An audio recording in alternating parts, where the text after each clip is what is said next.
Well, welcome everybody listening today, this evening. My name's Paul Hill. I represent the Agriculture and Horticultural Development Board in the South East and East as a beef and lamb arable knowledge exchange manager. I'm sorry that you won't be able to see my face today. That's not deliberate. It's unfortunately that I'm having technical difficulties back in my office at home. So you'll just have to bear with me if you don't mind and listen to my voice. Over the next hour, we will be specifically discussing strategies, some of which are outside the usual box, that work in beneficial partnerships, so promoting farm business efficiency and robustness that can fit both organic and conventional systems.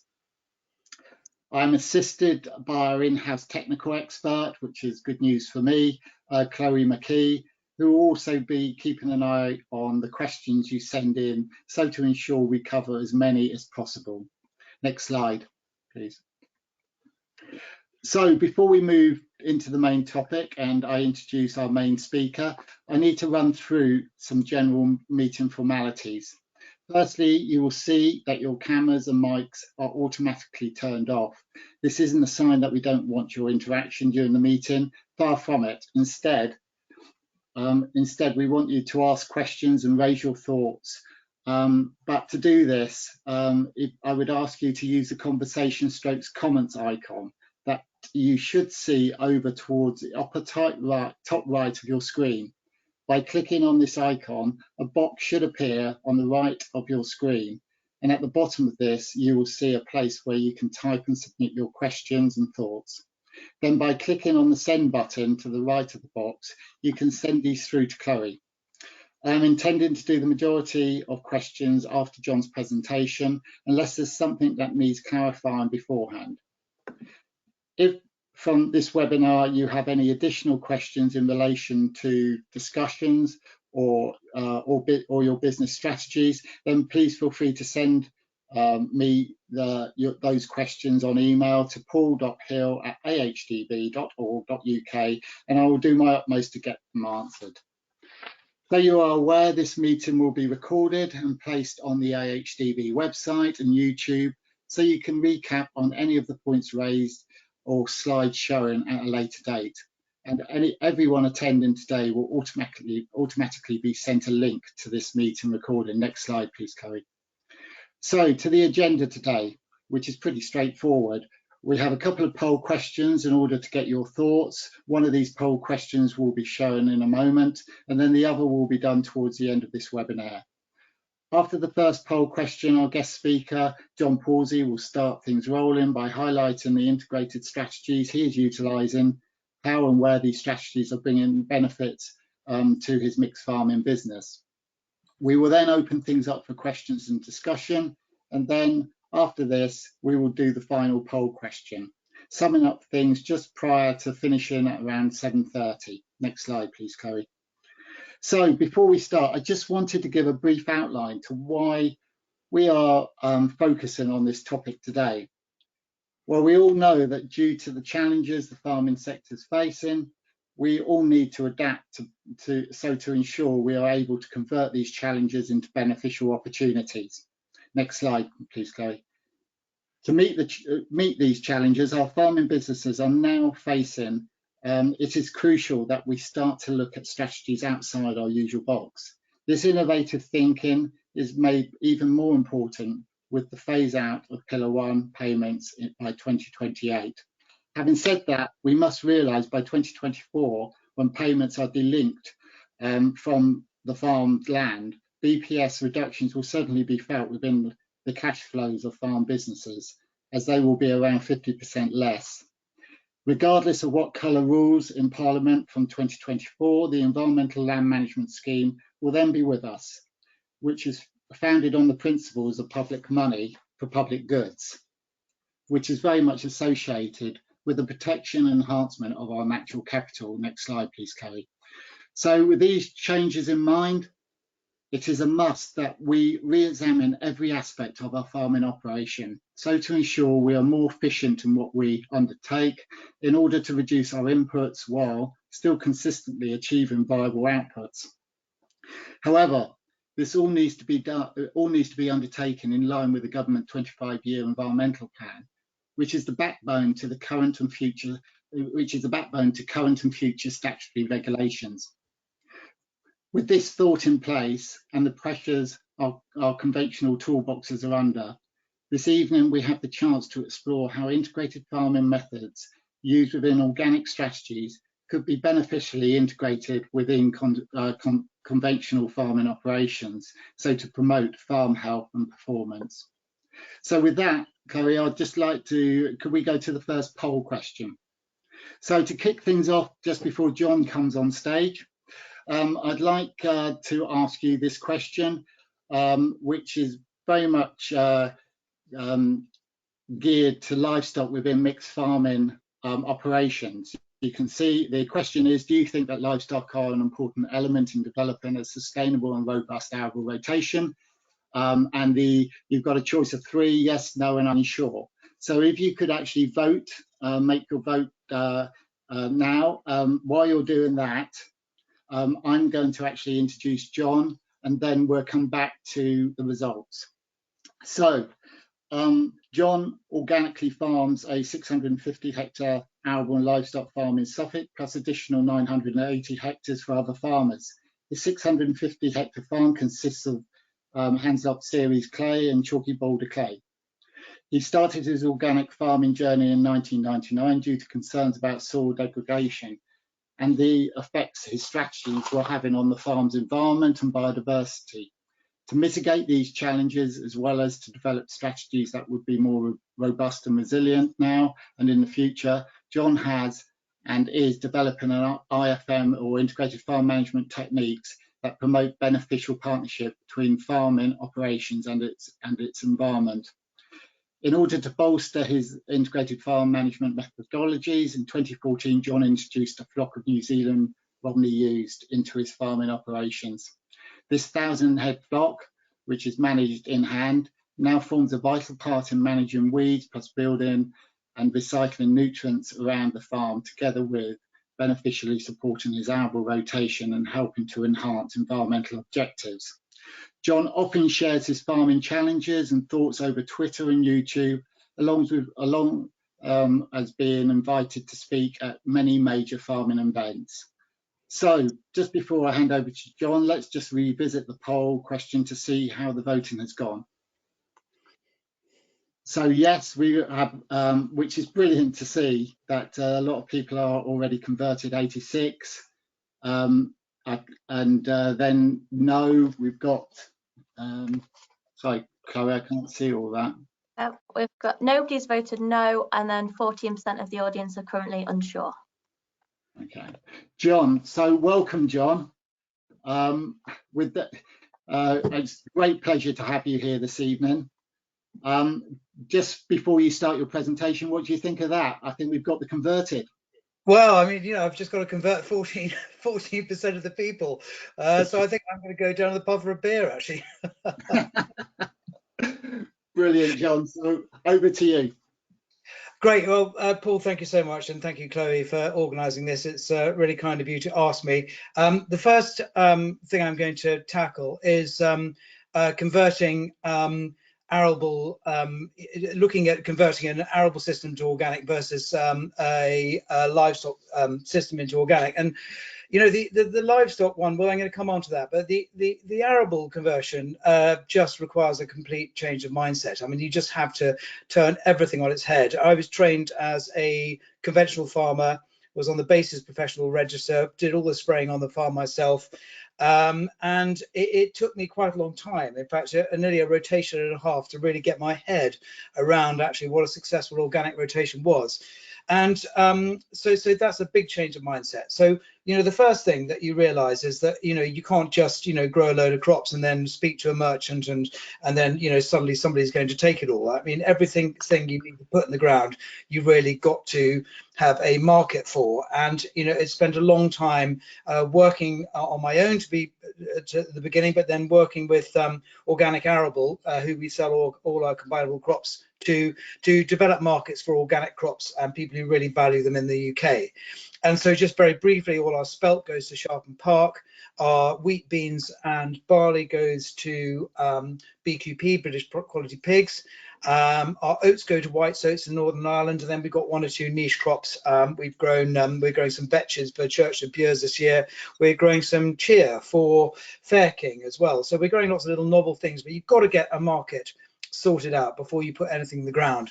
And I put a proper rotation in inverted commas, not to really insult anyone here, but a proper rotation in my mind means that it's got to have a true regenerative phase. And a true regenerative phase in my mind is something with a lay in, a 2 to 3 year lay. And the rotation is absolutely the backbone of dealing with all these next 3 things, which is the weeds, pests and diseases. Because of course that rotation as far as weeds concerned, but also pests and diseases, is the complete reset button as far as we're concerned.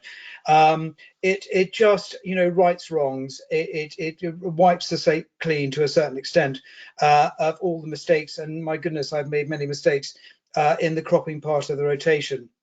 So reset button for weeds, but when you're also thinking about weeds, you've got to be thinking about crop architecture. You've got to be thinking about, you know, if you just grow uncompetitive crops like wheat, beans and barley, you're sure to build up a whole load of weeds. And so we're growing sort of spelt, which is really tall and shades weeds out right up until harvest time. Some heritage wheat blend, which also grows, you know, about as tall as your shoulders and shades weeds out. And also oats as well, which are very good at shading weeds, but also have the allelopathic effect. And of course, when all that fails, and when you, sorry, I also should mention obviously drilling dates, winter and spring, but also micro and macro drilling dates within seasons. You've just got to be jostling it around and really understanding what fields you've got, what weeds you've got to deal with in each field, and react accordingly with rotation, with cropping, with everything that you've got in your toolbox when it's not a herbicide. And you can see a picture here of a crop of winter wheat, which has just been hoed by our system Chameleon, and that really is the last resort. The ideal is actually not to use any mechanical weeding at all, and just use your rotation and all the other aspects of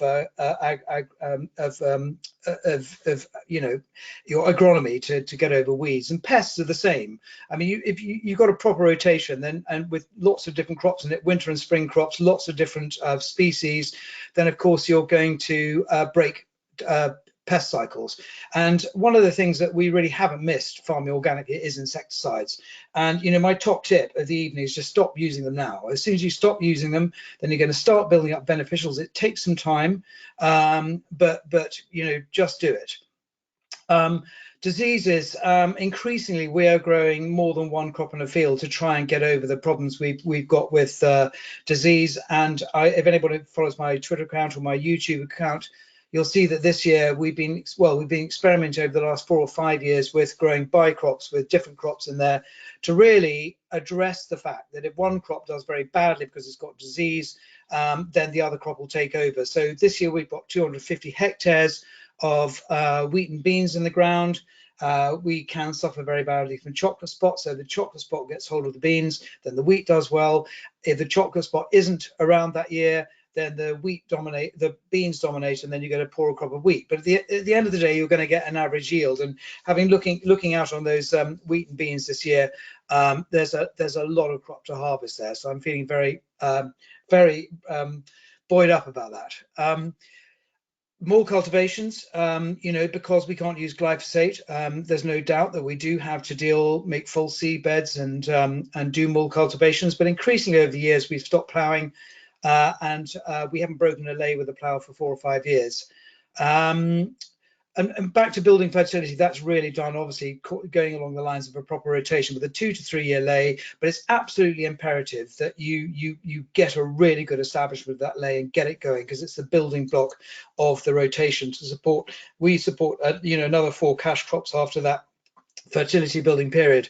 And then lastly, you know, livestock, which we're going to come on to a little bit more about how they can assist in the arable rotation. Can I have the next slide, please, Chloe?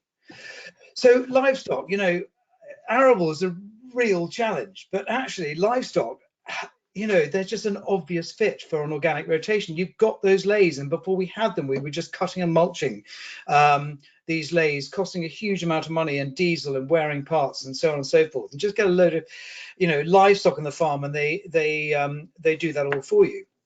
The advantage with the organic certification is that if you do get in a muddle with pests, as in with fly or worms, for example, which we get hardly any problems with worms because they're all going around the farm, in our arable rotation. So they're the worm buildup is incredibly low, even sort of non-existent.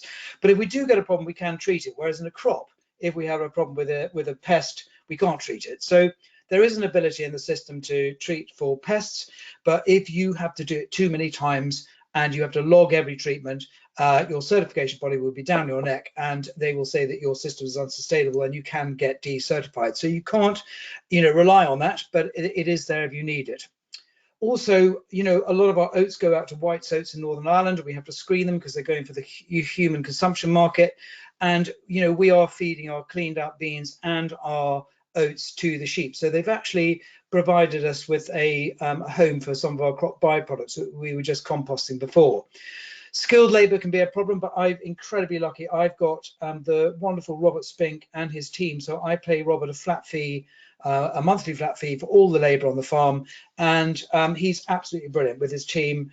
I'm just incredibly lucky to have him. And he must take all the credit for the way that our flocks do here. Also, the other thing is that, we've got opportunities now for grazing our cover crops and also our crops as well. And I'm going to come on to that a bit later on.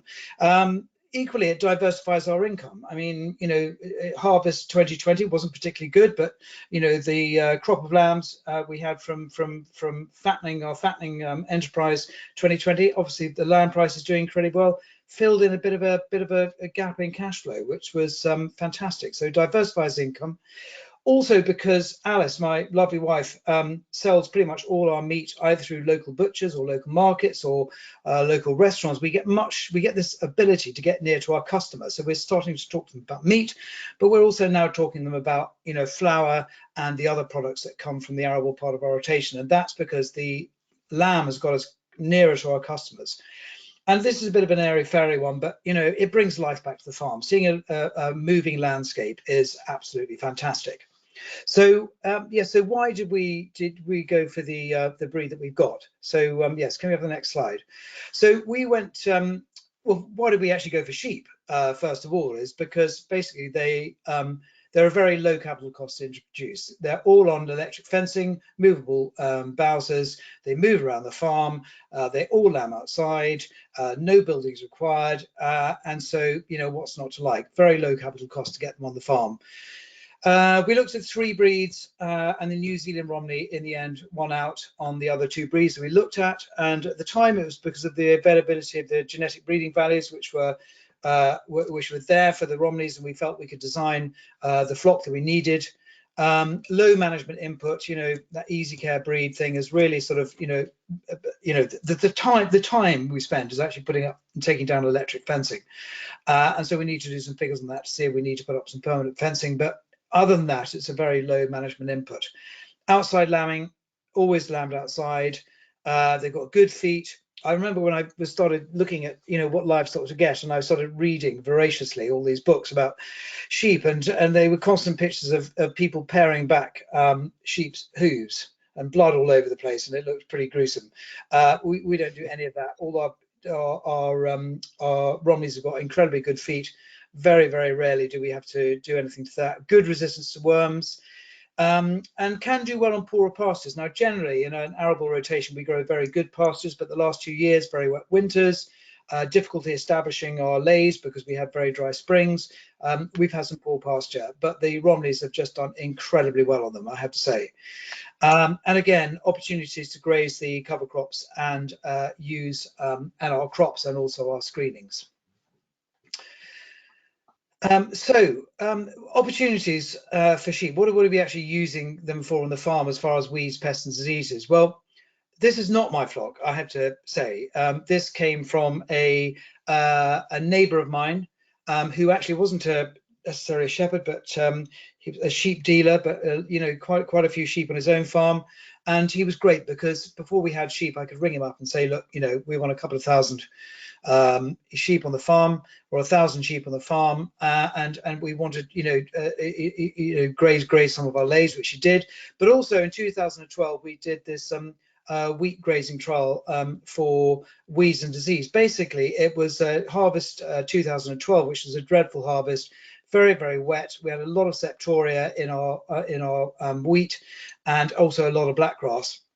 And we thought, actually, let's see if they can graze the blackgrass a bit and also pare those diseased leaves down, because of course septoria triticide is spread by rain splash, and we felt that we could get rid of some of those those inoculants, then we could probably help the yield. To be honest, it didn't actually yield any different to anywhere else on the farm, but it didn't yield any less, and somebody got some free grazing out of it. So next slide. So then we did a proper wheat grazing trial, looking at reducing blackgrass density, and this is a very rare picture of my ewes actually in the pen that we moved around for them, because mostly they were getting out of it.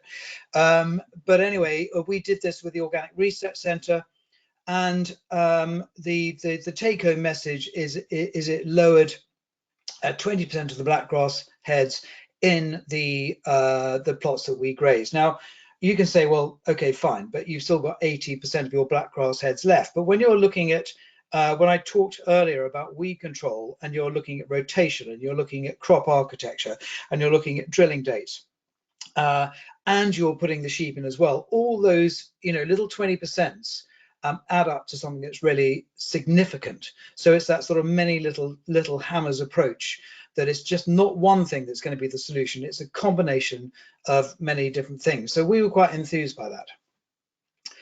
And the other thing it's given us the ability to do, as I mentioned before, is to graze our cover crops. Increasingly, we're using our cover crops to deal with weeds, as well as give the sheep extra grazing over the winter. And if you could just go on to the next slide.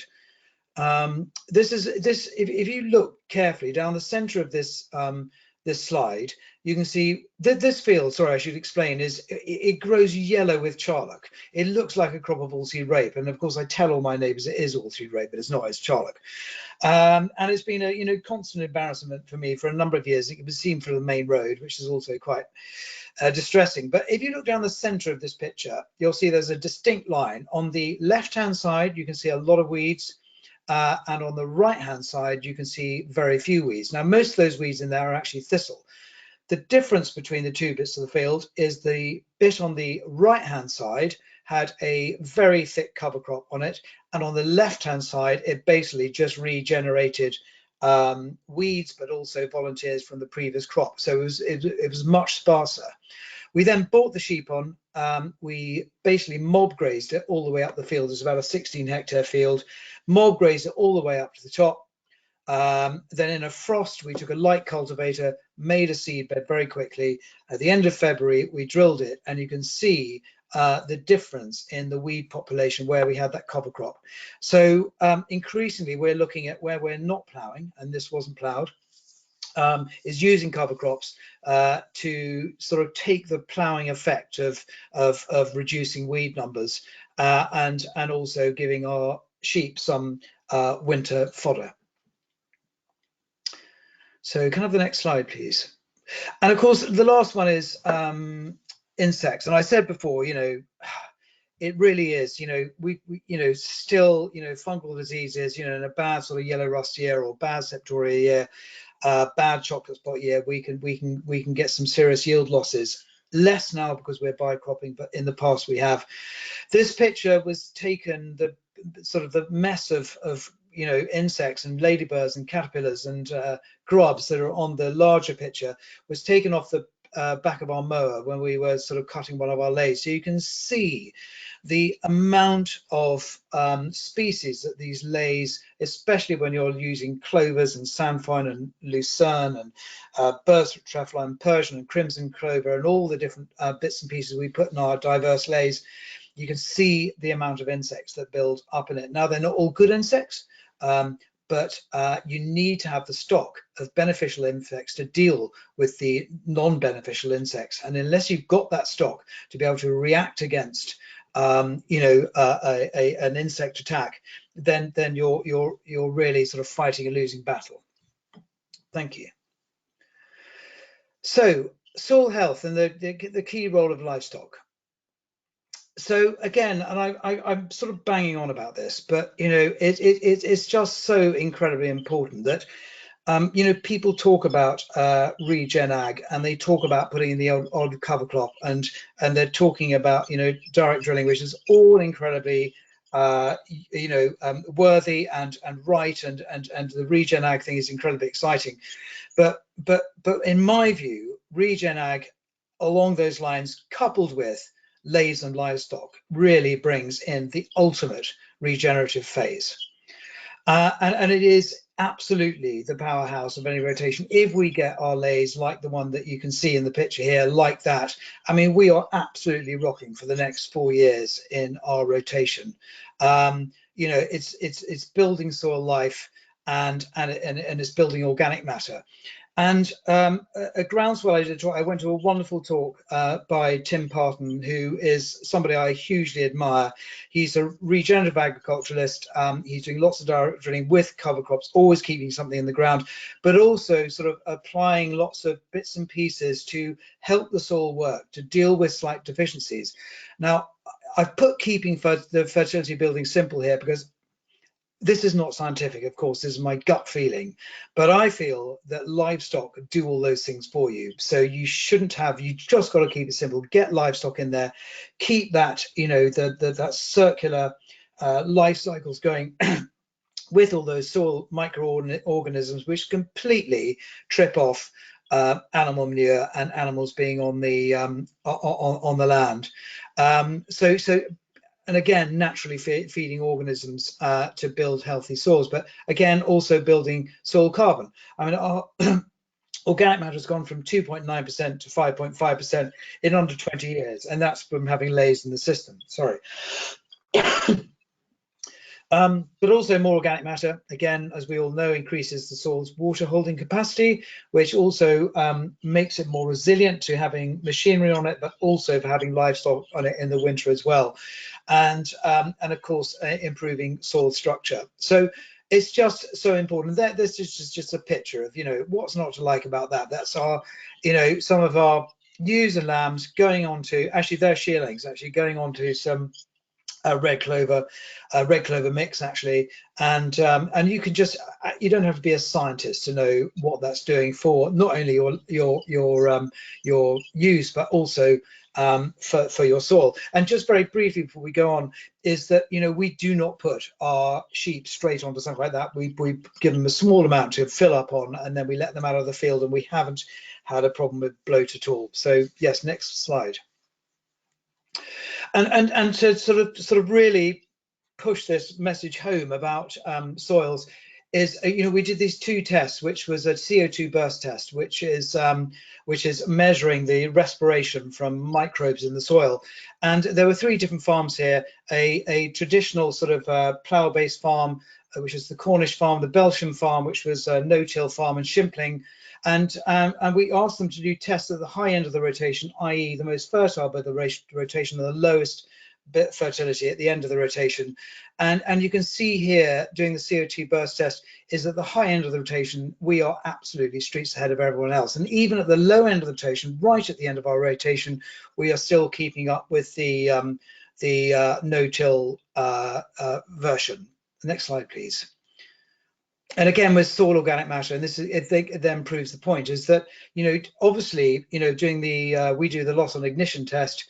Obviously, it's not a particularly accurate test, but at the end of the day, we've been using that for years and years, and our soil organic matter is going in the right direction. So at the end, this top bit is actually taking the soil organic matter test at the most fertile bit of your rotation, and then at the least most fertile.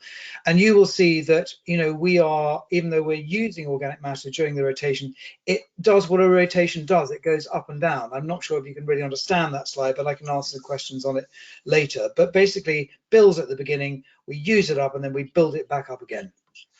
Next slide. And very briefly, and we've been talking about rotations as we're starting this living mulch trial, where we are going to we're undersowing 2 species of low growing, one wild white clover and one small leaf low growing clover, and we're sowing them in these lines. And the idea is that we're going to, those strips of stubble you see, we're just going to we're working with a Dutch company to build a strip tiller that's going to till just those lines of stubble to then re-sow our crops in those lines of stubble, keeping the clover in at all times. I'm not going to go into too much detail about this now, but the whole idea is that we build fertility all the way through our rotation. And what would be really interesting about this experiment, that if we are able to control weeds, just sow the crop in the same lines, keep that living mulch in the soil at all times, building soil organic matter, feeding livestock, do we actually blow the traditional rotation right out of the window? Do we need to have the rotation that we've got at the moment? But we're year 2 into this, so I'm not going to promise anything, but it's looking very interesting.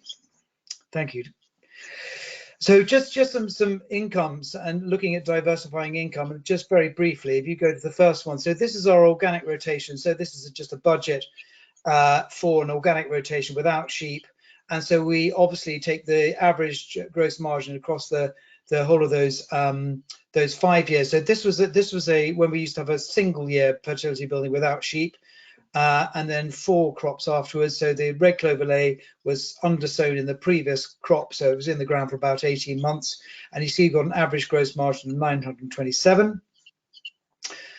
But then when you look at the sheep one, with a 2-year ley in there, you can see that you've got a slightly better gross margin. So it's still, and this doesn't take into all the things about, building organic matter and all those other things.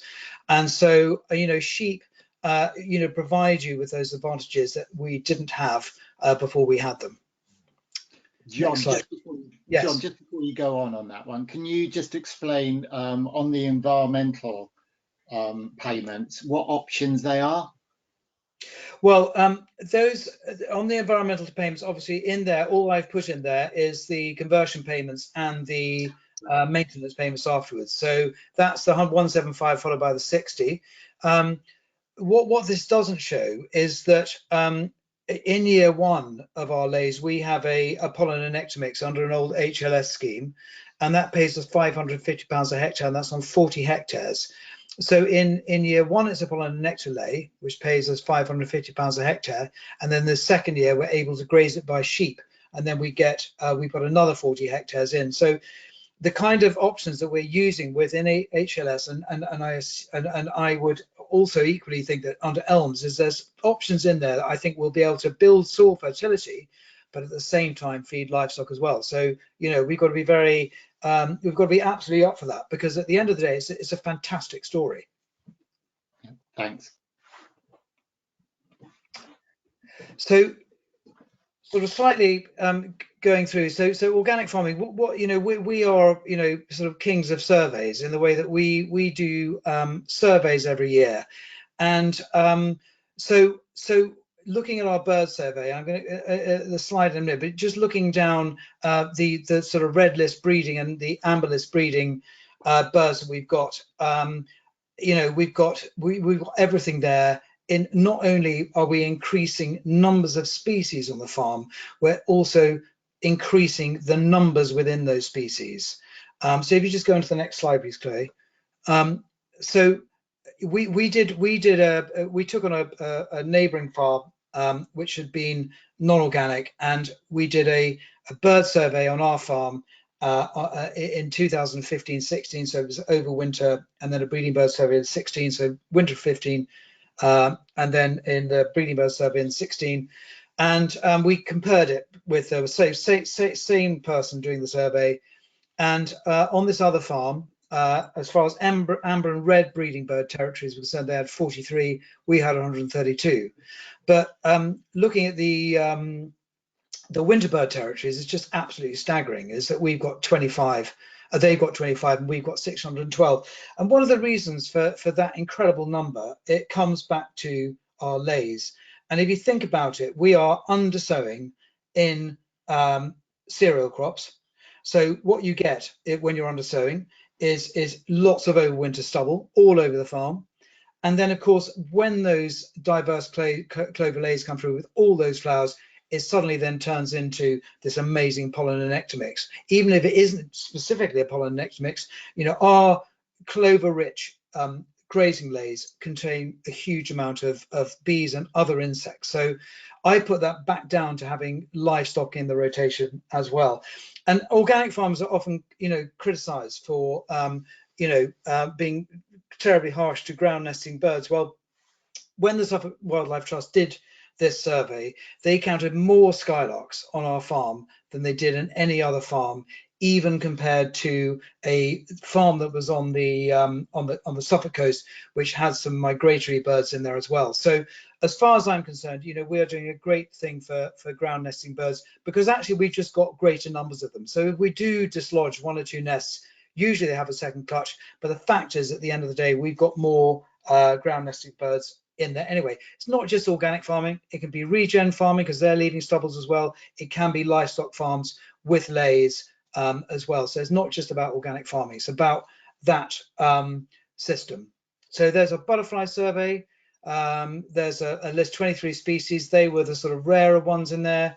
Next slide. A botanical survey. You know, we grow a lot of weeds on our farm, and we're very happy to have a lot of those species in the middle of our fields, because a lot of them are not competitive with our crops. And to my mind, you know, if I go around the farm in May and June and I can't see anything out of the top, I don't care what's going on underneath. And a lot of the flowering weeds that we've got on our farm are great habitat for insects and also pollinators. Next slide. Dragonfly survey. You can see a tiny, all these pictures are taken by me on my slides, but in these slides, by the way, and you can see right in the middle there's a tiny little damselfly in the middle of the picture.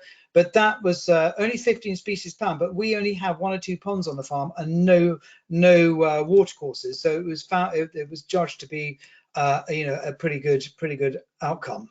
Next slide, please. Pond surveys as well. Nationally notable, there's a scavenger beetle there as well. But next slide. And bees and wasps. And on our farm, they found the first recorded fringeless nomad bee on the farm. Now, you know, I'm really proud about that. But at the end of the day, we're doing surveys, and this is why it's so important to do it, because just because they found that on my farm doesn't mean to say they're not on your farm or all over the place. It's just people are just not doing enough surveys. And in my view, if we're going to go into this ELM situation, we've got to know what we've got, where we're going with it, how do we change it, and to put us on a trajectory in probably the mid-tier, the landscape change, or the you know, the nature recovery one. I can't remember the exact name for it, but the second and the top tier is that if we've got this information, we can go in there with a really strong proposal, and they're going to be competitive. And so my advice is just get out there and get surveys done on your farm. A lot of them can be done for free. Some of them you have to pay for, but it's well worth it. So the new ELM scheme, you know, I've put organic as a good fit, question mark. People always say to me, well, you're going to be fine because you're organic, you're doing all this stuff anyway. I don't know if that's going to be the case. I still think that, you know, it'll fit probably well into the sustainable farming incentive bit, but whether or not it'll be any better than any worse than anything in the next 2 tiers, I don't know. But I sort of feel that it would be a good fit. So again, where does it sit? Yeah, I think possibly in the sustainable farming incentive, but also in the other 2 tiers as well. But you've got to know what you've got, and you've got to know a little bit about it to know how you're going to get where you're going to need to get to, especially if they are starting, you know, judging by results. I think if you've got the knowledge, you've got a much better chance of getting the results you need to get the money. We're also just starting a farm cluster. We're up to about 5,500 hectares. Our objective is to get to 10, but we've only had 2 meetings, but we're definitely up for that, because I think that farm cluster is going to get a much better chance of getting into those other 2 tiers where I believe some of the proper money is going to be. So with that in mind, we've been developing relationships with with the Suffolk Wildlife Trust, and they are giving us their free time for a year to get our cluster set up. But my feeling about the ELMS thing is that, you know, we've got to be not only developing our relationship with government and for public goods, but we need to be developing relationships with NGOs. Many of them have charitable statuses that require them to go out and make a real change. And we all know that they are the experts, but we have this opportunity to deliver for them. So we're talking to NGOs, trying to work with them, but also local businesses as well, you know, about, you know, greening other people's businesses, but people who have a genuine interest in nature's recovery and then can market that within their business. That's who we should be engaging with as well. So it's a three-pronged approach in my view. It's with the government, with NGOs and local businesses. And then, of course, we've got the possibility of, you know, carbon credits and nature recovery as far as engaging with businesses, but also, you know, trying to work out a way of getting the best value out of those carbon markets.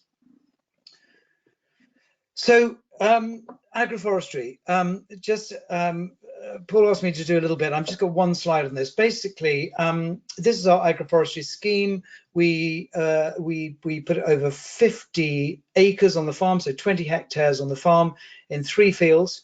And the design, they're really supposed to run in a north-south orientation, so you don't get this sort of shading effect. And the 2 fields you can see in front of you, they are actually not on a north-south thing. It's just I was being, you know, a farmer. I thought, oh my God, I've just got to plant it down that straight hedge. So they're not quite north-south, but they're pretty much nearly north-south. And then the one actually in the distance, which doesn't look north-south, actually is. But anyway, we've got a 9-meter controlled traffic system. So we have planted our alleys on 36-meter rows. So we've got 2 bouts or 4 passes in between those rows. We've left the headlands free with 36 meters around the headlands. So the field is going to remain as productive as it was without the trees in there with this controlled traffic farming system. The tree choice was really, it's very near to Alpheaton Wood, which is a triple SI, typical ancient woodland sitting on the top of a clay cap. So we took the sort of trees out of that wood. So, you know, hornbeam, cherry, oak, obviously not ash. We've got wild service, holly, hazel, goat willow, aspen. I've probably forgotten 2 or 3 there, but that's what we've got on our rows. And so the idea is the outcomes that we're looking for is to get wildlife out of Alpheaton Wood into the open farm landscape, but equally try and use these alleys of trees, which are in 4.5 meter widths in between these 36 meter widths, is to get species back into Alpheaton Wood. So the one species we haven't got in there that I really want is dormice. And, you know, if there's dormice in the area, this just gives them a much better chance of getting back up to Alpheaton Wood. So increased biodiversity. We've got a mixture of timber trees in there, but also things like hazel that we will coppice. So it'll be timber at the end of the day, plus wood chip. And I can see that we'll be harvesting all these things at different times. So the cherry will come out in sort of 30, 40 years. Oak will come out in a lot longer. You know, the hazel will come out or be coppiced, you know, in the next sort of 10 years. And so it's going to be an ever, changing sort of alley of trees, which will be great for biodiversity as well. But also, as far as the animals are concerned, you know, I've seen, you know, we've got some pretty big fields on our farm. And, you know, when you see those old ewes huddling around a telegraph pole in the middle of the field, you know, you've got to do something about shade. And I know that a lot of you out there who know more about animals than I do is that, you know, you get there's studies out there that show more productivity, more daily live weight gain for ewes who are not out there in the big open, some panting, trying to keep themselves cool. And so the shade, I think, will be an important thing, but also grazing. We've got goat willow in there as well, and the sheep will be able to graze the trees as they get bigger as well. And the last thing, as far as this is concerned, is diversification, because we put it near the farmyard and we hope to get more people out of the farm to see what we're doing and possibly leave 1 or 2 of the lanes for camping. So next slide, please. I'm going to so lastly, and I'm going to whiz through these, so I'm really gabbling on and taking up too much time. But but looking at the farm carbon toolkit, it seems to be the toolkit that most people are using. We did our first assessment in 2015, and we did another one last year to see where we are. So I'm just going to whiz through these very quickly to show you what we so our emission sources, unsurprisingly, fuel and power were 33.5%. Grain drying offset slightly by our photovoltaic array, but that's no surprise there. Fertility of nitrous oxide, ploughing in these these leys added another 49% of our emissions, so a surprisingly large amount. Next slide. Yeah, materials, very farm building, measuring all those the carbon emissions of those materials we're bringing into the farm, doing quite a lot of building, but interestingly only 0.1%. Next slide. Capital items 3.7%. Now it's a slight cheat here, but I don't think it is. We depreciated those over the lifetime that we kept the machinery on the farm. So and generally all implements are kept on the farm for at least 10 years. And if we didn't, it would be 37%, but it's 3.7%. So we depreciate that carbon emission over 10 years. Next slide. Livestock 12.4%. We all know what livestock do, and they obviously have a greenhouse effect. And distribution, food miles, actually only 1.3%, which was surprising. But anyway, there you go, 1.3%. Right. Sequestration sources. Woodlands 4.5%. Next slide. Permanent field margins 1.5%, hedges 1.3%. But you can see actually when you're mapping all these things and the hedgerows, you can start doing calculations when you've got all the measurements to see actually how wide you have to get your hedges or how tall you have to get them to sequester more than 1.3%. Next slide, please. But of course, the big one is the increase in soil organic matter over the last sort of 15 to 20 years. And that's given us a huge sequestration of 92.8%. So we go to the final slide. So that gives us a total annual carbon emission of 1,150 tons of CO2 equivalent, as against a total annual carbon sequestration of 6,255 tons. Giving us a carbon balance of 5,105 tons, which is a sequestration per hectare of 7.91 tons of CO2 equivalent. Now, I am well aware that the way we measure our soil organic matter is not the greatest way of doing it on the loss of condition test. But again, and so these figures probably won't look quite as good as if we had maybe done the Dumas test or another test, because of course we're on chalky boulder clay, so this loss of condition test burns off that calcareous element as well. But I still believe that even doing a thing, because we're sequestering so much carbon, that I think actually we're going to be still a carbon sink. Okay. Brilliant. And that's me done.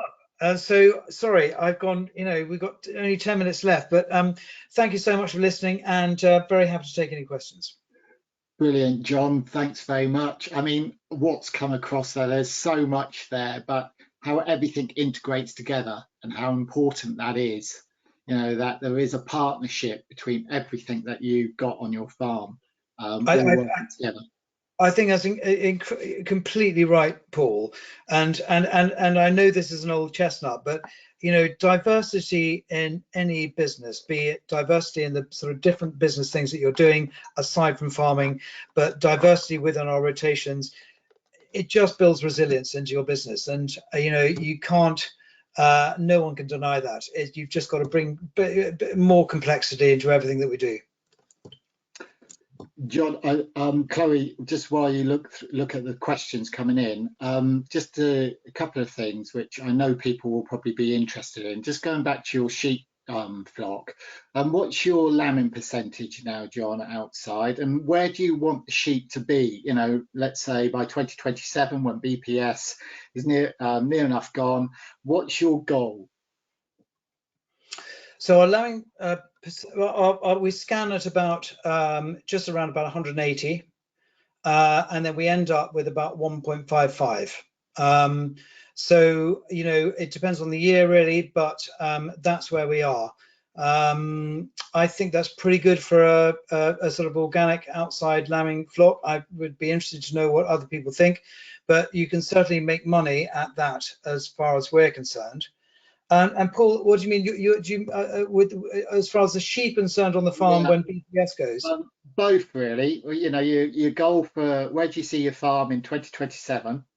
You know, what you're aiming for, and you know, how big a role will livestock be? And I know that you like cattle as well. I mean, do you think they're going to be a feature?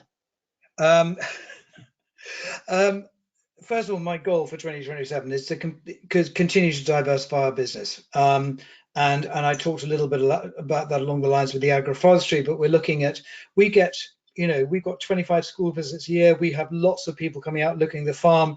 We're sort of building a bit of a sort of Shimpling Park thing. And, you know, I can see us diversifying into areas of getting closer to our customer, not only through processing the grains on our farms a little bit more to get them nearer to the end market, but also selling more stuff off the farms, really going off the back of selling the sheep meat and getting closer to our customer. As far as livestock is concerned, is that I just really hope that within the ELM scheme is that the people who design these things and the people who who are going to pay for the benefits that more biodiversity brings to our systems recognize the fact that, you know, extensive outdoor grazing animals have a massive amount to offer. You know, having not had animals for so many years and having had them on the farm and seeing the changes as far as wildlife is concerned, in my view, and as soil organic matter, is staggering. And we have to educate people to make sure that they understand what an incredibly important role that they play. Chloe, have you got a question? Thanks, John. We've just had a couple of questions come in. The first question is, have you considered cattle? Could they be as beneficial as sheep in your rotation? I really wanted cattle to start off with, but then I started looking at the capital cost of bringing cattle in, and it terrified me. So what I would imagine within the next 5 years, we will probably have a small herd of something on the farm, because I really want to get them on the farm, and then it's engaging with people to one of the chaps who works with Robert is very keen on cattle, and I'm really keen that he keeps keen on cattle, because I'd like to push that thing forward. So that would be my aim, but it will be much, we bought 250 ewes on the farm in 2014 or 15, and even though it was quite a cost, it's nothing compared to getting cattle on the farm, more fencing, putting up a thing, putting up a building, baling straw, proper, water pipes, it's not for the faint-hearted. Yeah, thanks, John. And just on that subject, following question is, how do you provide nutrients in your crop? So are you getting muck or slurry from a neighbouring cattle farm, or? No, we don't. We're trying to build a closed system. So, certainly on our contract farms, but also on our farm to a certain extent, is that when we are just cutting leys, we calculated we're actually effectively applying 12.5 tons of compost per year on every single field by letting them get to, what we do is we let them get nearly to anthesis. We cut half of it, let the other bit get to anthesis, and so we're providing food for pollinators and let the other bit sort of come up. So we've got a continual source for pollinators. But what it also does, it gives you this, it's quite lignified, but you get this, huge amount of organic matter. Having said that, if some local muck is available, and we bring in a product from British Sugar at the moment, but we bring in about 300 tons of biodigestate. But that's a bit of a bonus. The system is designed to not bring any inputs in. That's my aim anyway. Thanks, John. Paul, do you have any comments on that? Yeah. I mean, I've got a few sort of leading on questions with this, John, because Talking about biodiversity, it's just a thought. Can organic principles conflict with managing biodiversity? Thinking about your going in and weeding at particular times, skylarks, things like that, nesting. Is there a conflict there? Paul, were you having a snooze when I was talking about skylarks?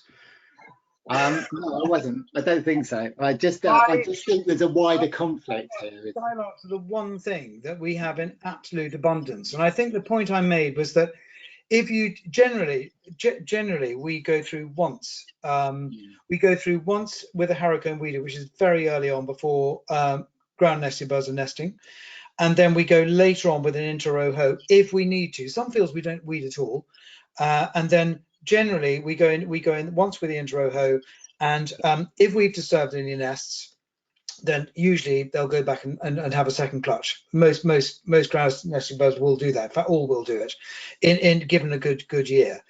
But the other point is that because we've got all this biodiversity and we're talking about all this opportunity for ground nesting birds in the stubbles, and also these open spaces of non-cropped bits where we've got our leys, is that we've generally built up larger numbers of them anyway. So at the end of the day, as long as the trajectory is going up as far as numbers is concerned, then I make no excuses for doing some inter-row hoeing. I think the system has the positive effect. You can sort of target one bad thing that we do, but if all the other little bits and pieces that we're doing add to biodiversity, add to the promoting breeding birds on the farm, then that's the important thing. Brilliant, John. I've got one more question that I want to pose your way, really, going back to calculating your carbon footprint, and you did sort of talk a bit about this, but I'd just like to ask you, you use the farm carbon cutting toolkit. Yeah. There's sort of 60 odd toolkits out there. I think probably could be even more.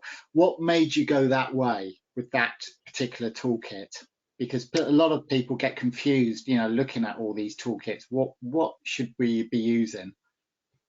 Okay, the reason why I used it is because in 2015 we held the National Organic Combinable Crops thing here, which we're holding next week actually here, and they were involved in that, and they came and did it for me. So right. That's why I used them. I think what's interesting though is that a lot of people do seem to be using them, but I think it's a really good point, Paul. At the end of the day, if we're going to really be able to put some meat on the bones of this thing, and there is a massive opportunity out there for us as farmers if we get it right, is that we've got to have some consistency in the results that we're getting. And I think that it's an interesting thing, and I know the NFU has been sort of toying around with which one to recommend its members, and I don't think it's come out with one yet. But that's the reason why we went for it. You're quite right, there's lots of others out there, but we just need to make sure that we can calibrate them to make sure that we're all singing from the same hymn sheet, because the opportunity for us out there as farmers is huge.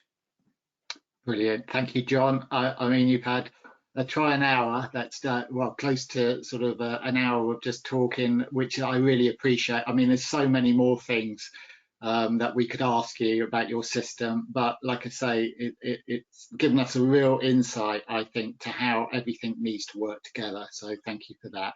I think from this, it would be really good just to, Chloe, to do the last poll question to see people's thoughts. So the next poll question is very much geared to livestock again, just getting your thoughts from what you've heard from John and some of the questions.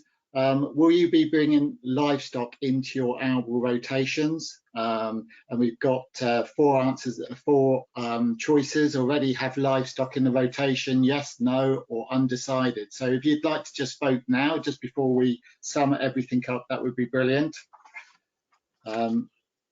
So Chloe, have we got?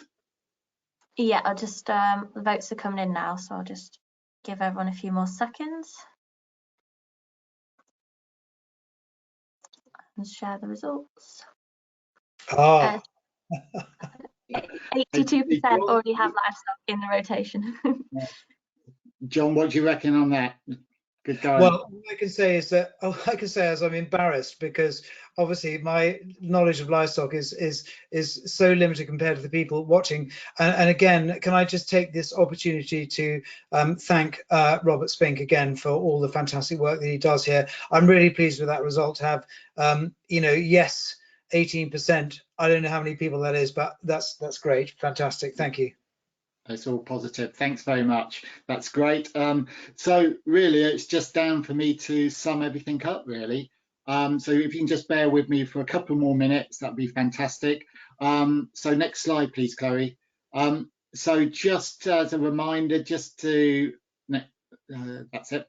The AHDB produces a wealth of free publications and tools for you to use for your business to help it become more efficient and productive, very much linking in with what John's gone through today on some of these publications. These can be downloaded or ordered free of charge using the address shown at the bottom there, so or just going onto AHDB website, or you can just Google if you can't find them direct. Next slide, please, Chloe. So finally, just to sum up tonight's meeting, the presentation and discussions tonight have highlighted the opportunities and benefits for innovative thinking in order to develop strategies that can promote the robustness of your farming business. It is showing that these strategies can work in beneficial partnership with the environment, so promoting that all-important natural capital and in turn your farm productivity. So with this in mind, I would like to leave you with these final thoughts. It is vitally important that as farmers, you don't bury your head in the sand, but instead you continue to analyse every aspect of your strategy and your farming business. By questioning yourself, it will help you to highlight your business strengths, weaknesses, opportunities and threats. However, to beneficially make use of this information, this will highlight, beneficially make use of the information that this will highlight, you must be open your business to operational change. The one opportunity that we all have access and is free is the farmed environment, otherwise known as natural capital. With this thought in mind, we need to remember that our natural capital should be managed as a business asset, and by establishing that mutually beneficial share farming agreement with it, it will assist you in developing strategies that are efficient, effective and robust. And this in turn will go a long way towards improving the health and performance of your whole farming business. So next slide, please, Chloe. So with that, I'd just really like to thank John for a fantastic and fascinating presentation. Also, I'd like to thank Chloe, who has done an excellent job assisting me in keeping the technical side ticking along nicely. I apologise again for not showing my face. It wasn't deliberate, but you probably got away lightly because you probably wouldn't want to see my face anyway. And last but no means least, yourselves for listening and participating. I hope you found tonight's meeting interesting and it helps you with your future plans. So until the next time we meet, good night and keep safe.